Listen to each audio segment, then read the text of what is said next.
आज का एपिसोड शुरू करने से पहले हम एक छोटी सी रिक्वेस्ट जरूर करेंगे कि अगर आपने अब तक हमारा चैनल सब्सक्राइब नहीं किया तो प्लीज सब्सक्राइब करें और बेल आइकन को जरूर प्रेस करें क्योंकि it will help us to increase our reach.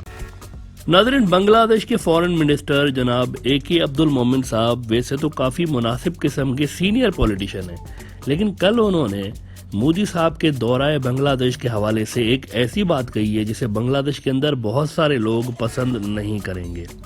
उन्होंने कहा है कि बांग्लादेश बहुत लकी है कि PM मोदी जी को हम होस्ट करने जा रहे हैं। जी हाँ, बांग्लादेश लकी है इसलिए क्योंकि बांग्लादेश को ये सौभाग्य मिलने जा रहा है कि प्राइम मिनिस्टर मोदी साहब के मुबारक कदम बांग्लादेश की जमीन पर पड़ने जा रहे हैं। अब ये अजीब और गरीब किस्म की बात बांग्लादेश के फॉरेन मिनिस्टर ने की है कि हम लकी हैं कि वो आ रहे हैं। और वैसे तो AK अब्दुल मोमिन साहब बड़े ज़बरदस्त किस्म के डिप्लोमेट्स हैं, लेकिन कल उन्होंने ज़रा ये बात कहकर कुछ ज़्यादा ही तारीफ कर दी है मोदी साहब की, और यकीनन इसको सुन के खुशी के मारे हो सकता है कि मोदी साहब को नींद ही ना आई हो रात भर कि वो कितने अजीम लीडर हैं। अच्छा, हम ये सोच रहे थे कि यार एक मिनट, क्या वाकई ऐसा है कि मोदी साहब जहाँ जहाँ जाते हैं, जिस मुल्क में जाते हैं, वो मुल्क लकी हो जाता है?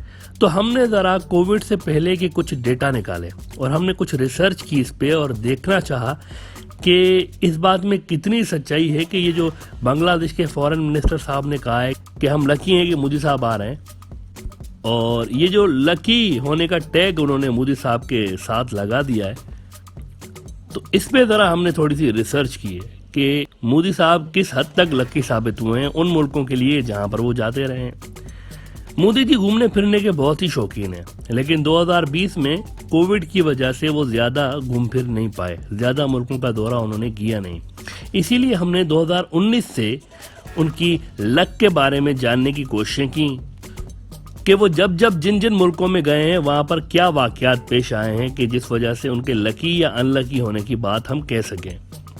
मोदी जी ब्राज़ील गए नवंबर 2019 में, और ब्राज़ील में भी इंडियन लॉबीज ने ये तासुर देना शुरू किया कि मोदी साहब के मुबारक कदम ब्राज़ील में पड़ने जा रहे हैं। तो 13 से 15 नवंबर तक मोदी जी ने ब्राज़ील का दौरा किया और वहाँ पर वो घूमने फिरने लगे।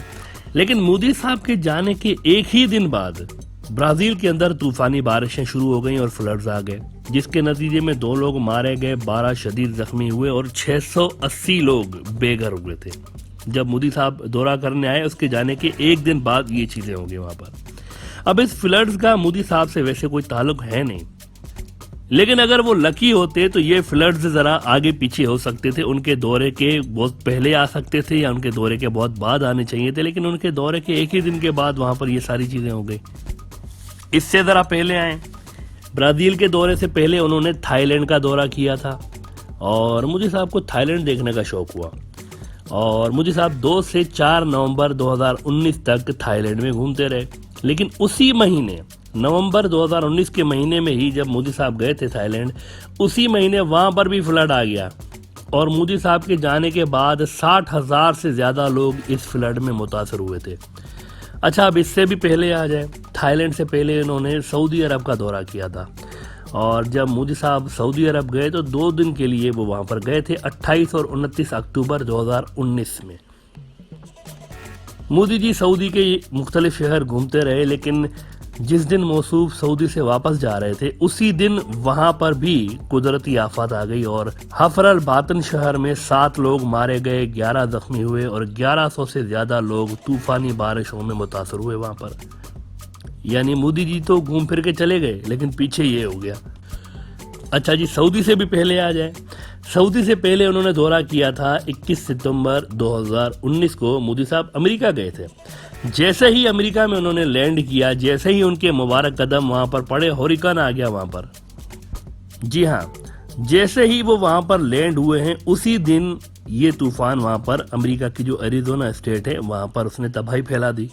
अच्छा, बाकी मुल्कों को तो छोड़ें, अपने पड़ोस को भी उन्होंने अपनी लक से कई आशीर्वाद दिए हुए हैं।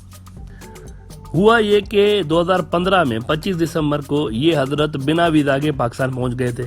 तब के प्राइम मिनिस्टर पाकिस्तान जो थे नवाज शरीफ, उनकी फैमिली की शादी में शिरकत के लिए 25 दिसंबर को बिना वीजा के ये पाकिस्तान पहुंच गए और जो ही लैंड हुए वहां पर जल्जला आ गया पाकिस्तान के अंदर। यानी आप इमेजिन करें कि इनके आते ही जल्जला आ गया पाकिस्तान में। और बाद में नवाज शरीफ साहब का ये हाल हुआ कि कुर्सी तो उनकी गई ही गई और वो जेल भी गए। और पाकिस्तान ने मोदी साहब को बिल भेज दिया था कि आप बिना परमिशन के कैसे आ गए हमारे मुल्क में और कैसे हमारी एयर स्पेस आपने यूज की, इसके लिए आपको बिल भरना पड़ेगा, आपको किराया देना पड़ेगा कि ये जो आपके कमर्शियल जहाज़ों ने हमारी एयर स्पेस यूज की है इसका बिल भरें। लेकिन अहम बात यह है कि जिस दिन मोदी साहब आए पाकिस्तान में उस दिन जल्जला आ गया वहां पे। खैर अब ये भी हकीकत है कि ये जो सारी कुदरती आफतें आई हैं मोदी साहब के इन टूर्स पे, इनमें मोदी साहब का कोई हाथ नहीं है। लेकिन इससे ये तो तय हो जाता है कि मोदी साहब के किसी मुल्क आने या ना आने से वो मुल्क लकी या अनलकी नहीं हो जाता। लिहाजा बांग्लादेश के फॉरेन मिनिस्टर का ये कहना कि बांग्लादेश लकी है इसलिए कि मोदी साहब वहां पर आ रहे हैं, it doesn't make any sense. In fact Bangladesh के अंदर लाखों लोग ऐसे हैं जो कि मोदी साहब के आने के विरुद्ध है और उनको लगता है कि मोदी जी को बांग्लादेश नहीं आना चाहिए। इसके अलावा एक और जो अचंभे की बात बांग्लादेश के फॉरेन मिनिस्टर ने की है बकौल इंडियन मीडिया के, वो ये कि we have shown the world the height of the leadership maturity as we have resolved most of the major issues through dialogues, discussions and through consensus. अब सवाल ये पैदा हो रहा है कि मेजर मसले तो बॉर्डर किलिंग और पानी चोरी के हैं, तीस्ता दरिया की चोरी के मसले हैं। मेजर मसले तो ये हैं असल में, और असल इश्यूज ही यही हैं। इनमें से तो कोई मसला हल हुआ नहीं अभी तक, क्योंकि इंडिया की जानिब से ये मसले हल करने में किसी किस्म की कोई संजीदगी दिखाई नहीं जा रही। तो फिर आखिर ये बात कहने की जरूरत क्यों पेश आई AK अब्दुल मोमिन साहब को? ये बात बहुत से लोग समझने से कासिर है।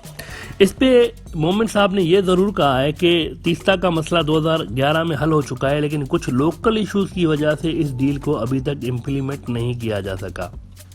लेकिन काश वो ये भी बता देते कि असल में वो लोकल मसला इंडिया के वेस्ट बंगाल सूबे की लोकल जो पॉलिटिक्स है बीजेपी और ममता बनर्जी के बीच, वो असल में लोकल मसला है जिस वजह से पानी चोरी का सिलसिला अभी तक जारी है। अलबत्ता उन्होंने इंडियन फॉरेन मिनिस्टर जयशंकर साहब की तरफ से दिए गए लॉलीपॉप का जिक्र जरूर किया कि जयशंकर जो अभी आए थे बांग्लादेश तो मुझे कहकर गए कि let's keep our fingers crossed, इसलिए मुझे लग रहा है कि तीस्ता का मसला हल हो जाएगा। लेकिन जयशंकर वो शख्सियत है जो कि चीनियों के साथ बैठते हैं मीटिंग में सितंबर 2020 में। तो जब वो चीनियों के साथ बैठते हैं तो जो डिक्लेरेशन सामने लेकर आते हैं उसमें LAC का लफ्ज ही नहीं होता, मेंशन ही नहीं होता कोई कि LAC नाम की भी कोई चीज है। और LAC टर्म गायब करके चीनियों को जयशंकर साहब ये पैगाम देते हैं कि आप LAC को नहीं मानते, ठीक है हम भी नहीं मानते, लेट्स एंड दिस डिस्प्यूट। तो सितंबर 2020 वाली डिक्लेरेशन में एग्री करके आते हैं मौसूफ जयशंकर साहब कि LAC कोई नहीं होती, बॉर्डर एरिया है इंडिया और चीन के बीच और सारे मसले की जड़ LAC है, तो हम नहीं मानते इसको। और ये भी एग्री करके आ जाते हैं कि LAC को चीन भी नहीं मानता क्योंकि चीन कहता है कि ये तो अंग्रेजों की बनाई हुई बाउंड्री है, इसको हम नहीं मानते। तो जयशंकर साहब चीनियों के साथ वहां पर ओके करके आ जाते हैं। लेकिन 5 महीने के बाद मौसूफ को ये कहते हुए सुना जाता है कि India China should quickly resolve remaining issues along with LAC। अब बताएं जयशंकर साहब कि किस बात पे बिलीव किया जा सके। चीनी भी कह रहे हैं कि यार ये किस किस्म का इंसान है, सितंबर वाली डिक्लेरेशन में LAC का टर्म गायब करके अब दोबारा 5 महीने के बाद LAC कर रहे हैं। तो मोमिन साहब उनके इतना कहने से होपफुल हो जाते हैं कि जयशंकर कह रहा है कि let's keep our fingers crossed. इसके अलावा कि अब्दुल मोमिन साहब ने एक अच्छी बात जरूर की है कि उम्मीद करता हूं कि एक दिन पूरा सब कॉन्टिनेंट वीजा फ्री हो जाएगा। लेकिन इंडिया से ज्यादा पाकिस्तान और नेपाल के साथ वीजा फ्री एग्रीमेंट बांग्लादेश के लिए आसान हो सकते हैं। इंडिया के साथ इतना आसान नहीं हो सकता उनका वीजा फ्री होना, क्योंकि ऑलरेडी इंडिया बॉर्डर क्रॉसिंग और घुसपैठ के इल्जाम लगाता रहता है। ऐसे में आप कैसे उम्मीद लगा सकते हैं कि वो वीजा फ्री कर देंगे बांग्लादेश के लोगों को? पाकिस्तान कर सकता है, नेपाल कर सकता है, भूटान भी हो सकता है कि कर दे। ये मुल्क कर सकते हैं आपस में वीजा फ्री एग्रीमेंट। लिहाजा इस सिलसिले में बांग्लादेश भी स्टेप उठा सकता है खुद ही इंडिया के बिना, और ये बिल्कुल पॉसिबल है। और बांग्लादेश को चाहिए कि इस सिलसिले में इन मुल्कों के साथ, ये जो हम ख्याल मुल्क हैं, इनके साथ बैठकर ये पॉलिसी बना दें और वीज़ा फ्री एग्रीमेंट्स इन मुल्कों के साथ कर लें। ये बिल्कुल पॉसिबल है।